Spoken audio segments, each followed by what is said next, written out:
everyone, how you doing?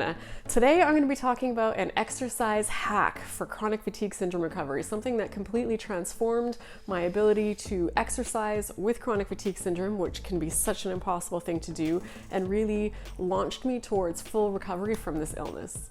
So my name's Raelan, and I lived with this illness for about 10 years before I finally completely recovered. For years, exercise felt like such an impossible part of my chronic fatigue syndrome recovery. The post-exertional malaise was consistent and intense and brutal, and it always made my whole life just so much harder to manage. So time after time after time, I started exercise programs, and time after time after time, I abandoned them because it just made everything too hard and it really just felt impossible. Eventually, after a lot of trial and error, a lot of experimenting, I did finally get it, and it ended up being such an important part of my chronic fatigue syndrome recovery. I did a related video about this a while back. It covered pretty much virtually my entire exercise program, every component of what I did, all the different ways I learned how to support my body, how to minimize downtime and increase strength faster. So if you're interested in learning more about that, I'll put a link to it here in the video and also in the video description. But today I'm going to zero in on just one aspect of what I talked about in that video. I only briefly touched on it, but today I'm going to show you exactly how I did it and how I still do it today, and that's using 10 movements per day for boosting your health and recovering from illness and just overall thriving in life. So as I jump right into this now, it's important for you to know that I am not a doctor or a healthcare professional of any kind. I'm simply sharing my experience of what worked for me. People with CFS need to be extremely careful when it comes to exercise because it can do a lot of damage. Nothing I share in this video should be construed as medical advice, and you should most definitely consult your trusted healthcare professionals and do further research on your own before deciding if anything I talk about here today might be right for you as well. And if you want to see more videos like this related to chronic fatigue syndrome recovery, please hit that like and subscribe button and that little gray bell to make sure you don't miss any future videos that come out. So what this all boils down to is that in order for us to thrive, for our bodies to thrive, we need to move a lot.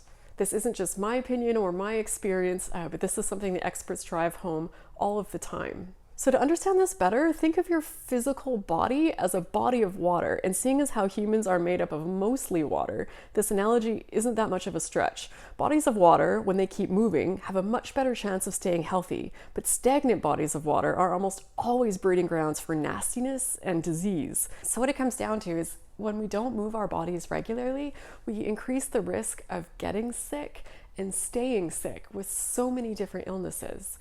It comes down a lot to our lymphatic system, our body's garbage removal system. It doesn't have a pump like our heart does to move the lymphatic fluid around in our body. So we need to move so that it can move and do the work that it needs to do all day, every day to get us well. Studies have shown that women who sit for more than 6 hours per day are 37% more likely to die prematurely than those who sit fewer than 3 hours per day, even if they exercise regularly. So even if you go to the gym every single morning and get that workout in, you're still 37% more likely to die prematurely if you aren't making conscious efforts to move your body throughout the rest of the day as well. So to support my body's overall health and healing, I make a conscious effort to move it 10 times per day, every single day. And over time, what those movements have looked like has changed. When I was really sick, those movements might just be when I got up to go to the bathroom, I'd do some slow, gentle arm circles while I was walking to the bathroom. And on the way back, if I felt up to it, I might pause and just do a couple slow, gentle squats. If I was laid out on the couch or in bed, this would be periodically throughout the day. I would gently lift my arms, lift my legs, do some bending movements, some gentle stretches, just simple, gentle movements that didn't strain or stress my body or cause me to feel worse, but were enough to keep things moving a little bit in my body throughout the day. And it's not just things that we conventionally think of as exercise or stretching that count. It's just any movement that you make a point of doing throughout your day. So some examples of things that I count for my 10 movements per day are, let's say I cooked dinner and it required me to be on my feet for quite a while. That counts. Maybe I did some cleaning around my apartment. Also counts. Went for a walk? Yep. Maybe did some light stretching, took a shower that involved washing your hair and whatnot, did some push-ups off the kitchen counter, stopped in your home somewhere to do a few lunges or jumping jacks or squats. If you went to the gym, you better believe that counts. I do a few minutes of stretching first thing every morning. I find that it really helps to just wake up my mind and my body. And then I do the same thing every single night before I go to bed. I find that stretching in the evening works to relax both my mind and my body and help me to get some sleep. So there's 2 of my 10 taken care of right there every single day.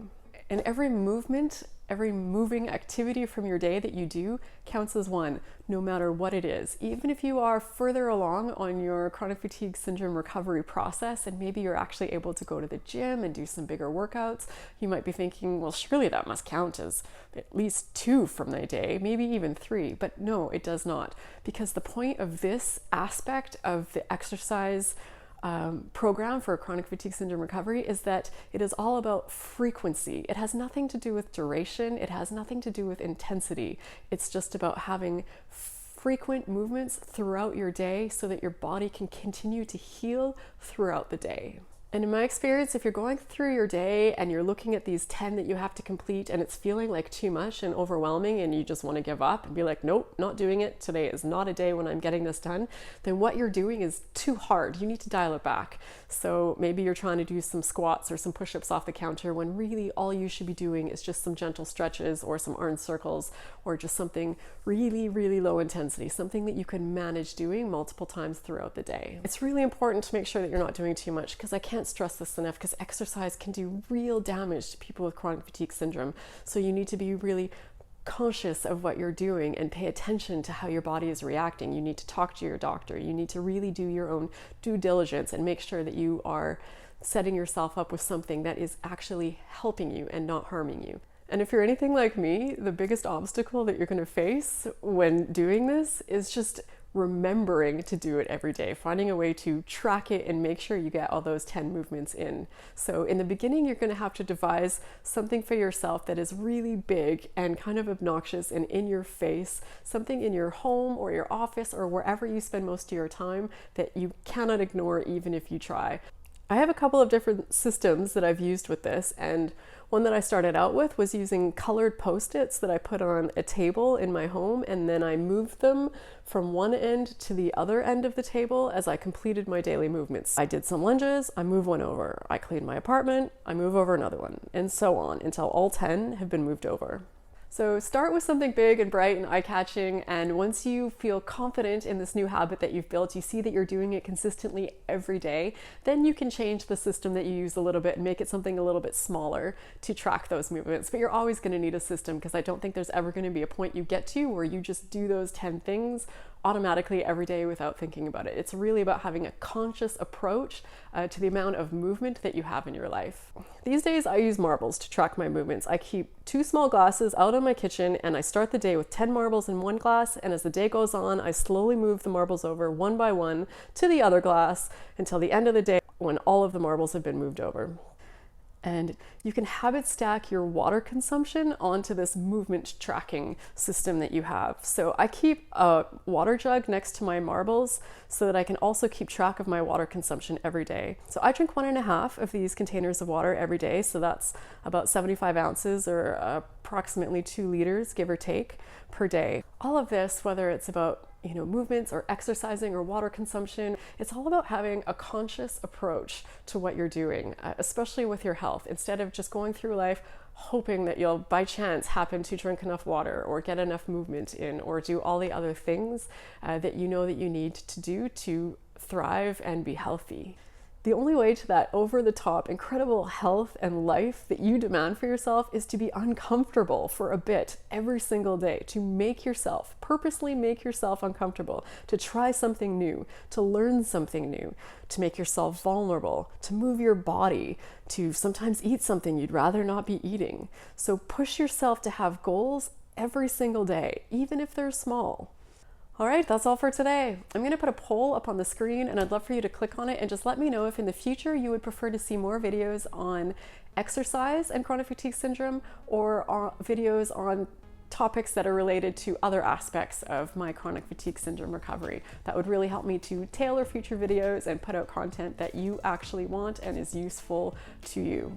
Thank you for watching. I hope you found this interesting and informative, and if you did, please don't forget to hit that like and subscribe and the little gray bell to make sure you don't miss any future videos.